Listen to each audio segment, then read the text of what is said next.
안녕하세요. 오늘은 호주 유학을 결심하고 PTE 아카데믹 시험을 보고 오버롤 90점을 받으면서 얻은 팁을 알려드리려고 합니다. 우선 PTE를 선택한 이유는 유형만 파악하면 단기간에 점수를 받을 수가 있고 AI를 적당히 속이기만 하면 고득점도 가능한 시험이란 얘기가 많았기 때문이에요. 제가 시험에 관해서 서칭을 시작을 했을 때 2주 안에 65점을 넘을 수 있다는 글들이 워낙 많기도 했고 제가 입학을 원하는 학교가 인기가 많아서 다른 시험을 고려해 볼 생각이 없었어요. 아무튼 약 2달 정도 공부하면서 시험을 본 썰까지 들려드릴게요. 일단 저는 30만 원이라는 큰 시험비를 바로 결제를 해버려서 공부하지 않을 수 없게끔 만들었어요. 저는 시험을 총 3번을 봤는데 첫 시험에서는 오디오가 너무 지직거려서 3번인가 항의를 했어요. Read aloud 잘 마치고 리피트 센텐스 시작하면서부터 조금씩 안 들리다가 리텔 렉처 파트에서 그냥 통으로 한 10초 정도 날아가기도 하면서 계속 손들고 항의하고 상황을 설명을 했었는데 이제 이 정도면은 제 점수에 영향이 있을 테니 다른 날에 다시 시험을 보라고 하시면서 저를 내보내셨어요. 시험장을 나오면서 감독관에게 다시 시험을 보면 오디오가 나아지냐고 물었는데 하시는 말씀이 이 센터의 헤드폰 문제가 아니고 피어슨에서 넘어오는 오디오 자체에서 지직거리는 이슈가 있는 거라 어쩔 수 없다라고 하시더라고요. 30만 원이나 주고 응시하는 시험인데 솔직히 너무 아쉬웠어요. 다시 시험을 보겠다고 하니 피어슨 한국지사가 오픈하는 평일까지 기다렸다가 전화해서 환불 또는 재응시 중에 선택을 하고 재응시를 원할 경우 시험장과 시간 선택해서 예약하는 방법밖에 없다고 하셨어요. 저는 헤드폰 이슈라고 생각을 해서 시험을 되돌려서 다시 기회를 주시거나 자리만 있으면 다음 시간대에 바로 재응시를 하고 싶었는데 결국 직장인인 저는 주말 시험까지 일주일을 또 기다렸어야 했습니다. 지금 생각해보니 그 정도면 그냥 대강 지직거리는 이슈를 넘기고 시험을 봤어도 됐겠다 싶었어요. 시간이 좀 급한데 어느 정도 영어를 할 수 있어서 다른 파트에서 커버가 좀 될 것 같다 싶으신 분들은 오디오 이슈 무시하시고 쭉 보는 것도 추천을 드립니다. 그 후에 본 2차 시험에서는 리딩 때문에 이치 65점에 실패를 했어요. 엠유니와 비교했을 때 리딩은 AI 채점이 아닌 온전히 객관식인 부분이라 난이도가 확실하게 체험이 됐는데요. 엠유니에서 못 봤던 콜로케이션이나 모르는 단어들이 너무 많이 나와서 이 파트는 단기간 공부가 아닌 길게 봐야 하는 부분이라는 생각이 들었습니다. 저는 2025년 8월 PTE가 개정된 직후에 공부를 시작을 했는데요. 그래서 처음에는 정보를 찾는데 좀 어려움이 있었지만 충분히 다른 사람들의 후기를 보면서 변경된 정보를 파악할 수 있었어요. 카카오톡 오픈 채팅방 참여와 제이슨 PTE 네이버 카페를 가입해서 시험 동향을 파악하는 것 무조건 추천을 드립니다. 그리고 저는 엠윤이라는 어플과 GPT를 활용을 해서 공부했어요. 엠윤이는 모의 시험들과 예상 기출 문제들이 올라와 있고 점수 분석도 해주는 어플 및 사이트예요. 제가 이 사이트에서 가장 유용하게 사용했던 부분들은 먹 테스트, 보드, 그리고 코멘트예요. 엠윤이 먹 테스트를 매일 봐서 점수에서 부족한 부분을 파악을 했고 라이팅 파트에 라이팅 에세이와 Summarize Written Text처럼 AI 채점이 들어가는 긴 글쓰기는 왜 점수가 낮은지를 설명을 해주고 보충까지 해주는 GPT를 활용을 해서 공부했어요. 엠유니와 GPT를 활용하는 자세한 방법은 나중에 파트별 정리한 부분에서 말씀드릴게요. 리스닝의 가장 마지막 파트인 Write from Dictation이라는 파트를 공부하는 Let's PT라는 사이트가 있는데요. Write from Dictation은 예상 기출 문장 안에서 문제가 나오기 때문에 문장들 모두 외우는데 잘 사용했습니다. Vocat이라는 어플도 추천을 드려요. 이 어플은 단어를 쉽게 외울 수 있는 무료 어플이고 과금을 유도하는 부분이 없고 광고도 너무 불편하지 않은 선에서 하단이 작게 나와서 너무 잘 썼어요. 이 어플은 주제별로 묶어서 단어를 저장할 수도 있고 마스킹 기능이 있어서 뜻을 가리거나 단어를 가리거나 하면서 단어를 외울 수 있어요. 그리고 PTE에서 중요한 동의어와 반의어를 단어를 등록할 때 함께 적을 수 있고 다 외운 단어, 헷갈리는 단어 등도 간단히 아이콘 클릭으로 분류할 수 있어요. 너무 마음에 들어서 저는 다른 공부를 할 때도 사용을 하고 있습니다. 골드 PT라는 유튜브 채널도 있어요. 여기서는 Repeat Sentence 파트에 감을 익히는 것만 했는데 여러 악센트로 나오는 같은 문장을 들으면서 집에서 혼자 따라하기에 좋아요. 아직 듣기에 익숙하지 않았을 때는 유튜브 기능인 느리게 듣기를 사용해서 전체 문장을 정확하게 듣는 것에 집중을 하다가 점차 속도를 높였고, 실제 이 시험이 이 채널보다 체감상 쉽게 나오는 것 같아요. 일단 PT는 모든 파트가 동일한 점수가 아닌 배점의 차이가 있는데요. 그래서 단기간에 고득점을 노리신다면 배점이 높은 파트를 집중적으로 공부하시면 됩니다. 모든 스피킹 파트는 M유닛 채점 방식과 조금 다른 것 같은 게, M유닛에서는 30점, 50점씩 나오던 것들도 실제 시험을 보면은 90점씩 나오고는 해서 두 번째 공부할 땐 아예 M유닛으로 채점하지 않았어요. 스피킹에서는 처음엔 점수를 잘 받은 사람들의 답변을 보드에서 들으면서 좋은 문장과 표현들을 가져와서 활용을 했고, 점수 채점이 가장 높은 Describe Image부터 템플릿을 만들기 시작했습니다. 언급하면 가장 좋은 단어인 highest value, lowest value, maximum, minimum 등등 그래프에서 보이는 모든 내용들을 언급해 주시면 됩니다.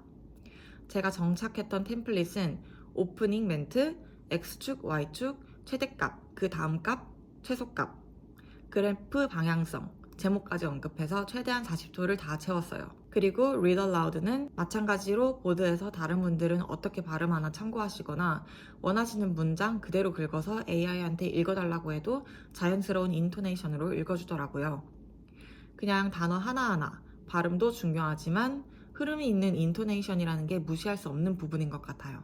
Repeat Sentence는 위에서 말씀드린 골드 PT라는 유튜브 채널이랑 M유니 기출 음성 리스트에서 매일 들었어요. M유니 스터디 툴스, M유니 mp3에 들어가면 파트별 음성 파일을 들을 수 있습니다. Repeat Sentence는 제가 가장 무서워했던 파트 중 하나인데요. 음성을 듣고 무슨 내용인지 이해는 했는데 다시 말하려니까 정확한 단어가 증발된 느낌이었어요. 머리에 한국어로만 남아있고 영어로 다시 작문을 해야 하는 느낌이라 많이 힘들었어요. 근데 이건 자신 있게 말할 수 있는 게, 제가 리피트 센텐스를 모든 시험에서 망쳤거든요. 처음 세 단어 이후로 계속 생각이 안 나서 그냥 제가 이해한 주제에 맞게 아무 단어나 그냥 시간을 채워서 대충 음원에 나온 인토네이션을 맞췄어요. 근데 두 번 다 90점이 나온 걸 보면 확실히 뻔뻔함과 말하는 흐름, 인토네이션이 중요한 시험 같아요. 리텔 렉처와 Summarize Group Discussion 파트는 리스닝과 템플릿이 가장 중요한데요. 리텔 렉처는 스피킹 시간이 40초로 짧기 때문에 핵심만 나열하듯 짚고 앞뒤로 템플릿만 채우면 되는데,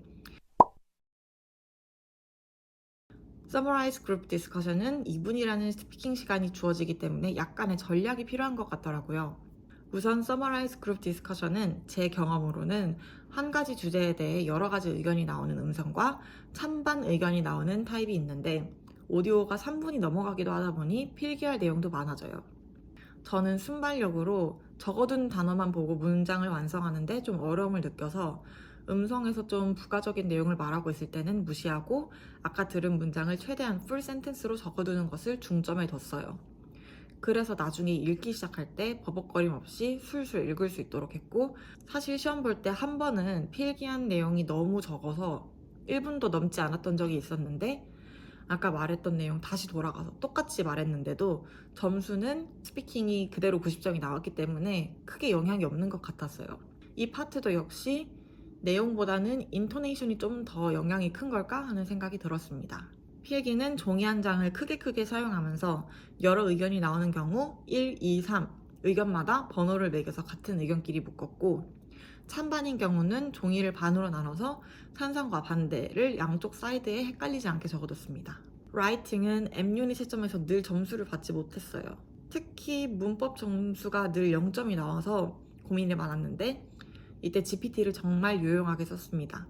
일단 라이팅 공부를 가장 열심히 했을 때 제 M유닛은 기간이 만료된 상황이었고, 연장하느냐 혼자 공부해보느냐의 싸움이었는데 저는 추가 결제를 하지 않았습니다. 어차피 결제하지 않아도 기출문제는 어플에서 다 볼 수 있어서 GPT에게 문제를 알려주고 제가 답변을 보내서 PT 채점 기준에 맞게 채점해달라고 했어요. 유형들에 어느 정도 익숙해진 분들에게 추천드리는 가성비 공부법입니다. 그리고 GPT가 주는 점수까지는 무시를 하고 어떤 부분에서 고쳐야 할지, 그리고 제가 자꾸 틀리는 단수 복수와 동사 수일치 등을 교정하는 것을 우선 목표로 뒀어요. 내용의 논리보다 오타와 문법 실수가 없는 게 가장 중요한 포인트라고 생각이 들었어요. 계속 연습을 하다가 이제 문법적인 실수는 좀 줄어든 것 같아서 템플릿을 만들기 시작했는데요. 템플릿도 역시 GPT와 함께 머리를 싸매고 했습니다. 너무 250자를 다 채울 만한 템플릿이 아닌 간단한 버전을 요청을 했고, 제가 채워 넣어야 할 곳은 자주 쓰는 쉬운 단어들로 채워 넣을 거니까 템플릿에 아카데믹한 단어를 채워서 만들어줘 라고 요청을 했습니다. 그렇게 받은 템플릿 보여드립니다. 템플릿 외에 글자 수가 부족한 부분들은 최대한 쉬운 문장으로 장문해서 채웠어요. 그리고 write essay는 시험 후기들을 보면 거의 대부분 기출에서 나오는 것 같길래 기출들 확인하고 해당 주제에서 어떤 내용을 쓸지 조금이라도 생각을 하고 갔습니다. 저는 경제 관련, 워라밸, 가장 좋은 발명품 등등에 해당하는 주제에 쓸만한 좋은 단어들을 GPT에게 뽑아달라고 해서 외워갔습니다. 가장 고생했던 리딩 파트입니다. 1차 때 리딩 때문에 떨어지고 엠윤이 점수를 분석을 해보니까 제 취약점은 fill in the blank였어요. 다음 시험 준비하면서 엠윤이에서 fill in the blank 기출을 할 수 있는 만큼 다 풀면서 모르는 단어를 전부 vocab 앱에 넣었어요. 그렇게 2주 동안 리딩만 계속 봤는데도 실제 시험에서 72점을 받아서 제가 좋은 꿀팁을 드릴 수는 없지만 리딩은 AI와 적당히 타협을 보는 파트가 아닌 객관식 파트라 평소에 단어 양을 늘리는 게 가장 정직한 방법인 것 같아요. 그리고 답을 여러 개 고르는 문제여도 저는 일부러 하나만 골라서 최대한 틀림 감점은 없도록 했어요. 확실하게 안다면 골랐지만 그렇지 않은 경우는 찍는 경우를 피했습니다. 실제 시험에서 기출을 탄 문제가 하나도 없어서 정말 단어 싸움이라고 느꼈습니다. 엠윤이에 올라와 있는 문제들보다 훨씬 난이도가 높다고 느꼈어요. 리스닝은 기출을 많이 풀면서 듣기와 읽기를 동시에 하는 방법을 익혔습니다. 특히 Write from Dictation은 배점이 가장 크면서도 기출 문장 내에서만 출제가 되기 때문에 거둬주는 파트입니다. Write from Dictation 기출 예상 문장은 매주 앞서 소개해드린 레스피티 사이트에 업로드되고 대소문자까지 문장을 통째로 외웠습니다. 꼭꼭 외우셔야 합니다. 그리고 리스닝의 나머지 파트들은 결국 끝까지 집중력을 유지하는 싸움입니다. 2시간가량의 시험 막바지라 집중력이 좀 떨어질 수 있는데 배점이 높은 순서대로 WFD, HIW, SST, FIB 이렇게 있고요. 오히려 배점이 낮은 파트들에서 오디오에서 무슨 말을 하는지와 지문을 동시에 읽으면서 어떤 게 정답인지 가려내는 저에게는 가장 좀 어려운 문제들이 나오는데 너무 어려우면 대충 넘겨도 점수가 아주 낮게 나오지는 않을 것 같아요. 이렇게 제가 알고 있는 정보들, 꿀팁들과 템플릿까지 모두 공유드렸습니다. 새해 새로운 목표를 가지고 PTE를 공부하는 모든 분들께 많은 도움이 되었으면 좋겠습니다. 앞으로는 호주에서 유학을 시작하면서 관련 영상들을 올려볼 거예요. 감사합니다.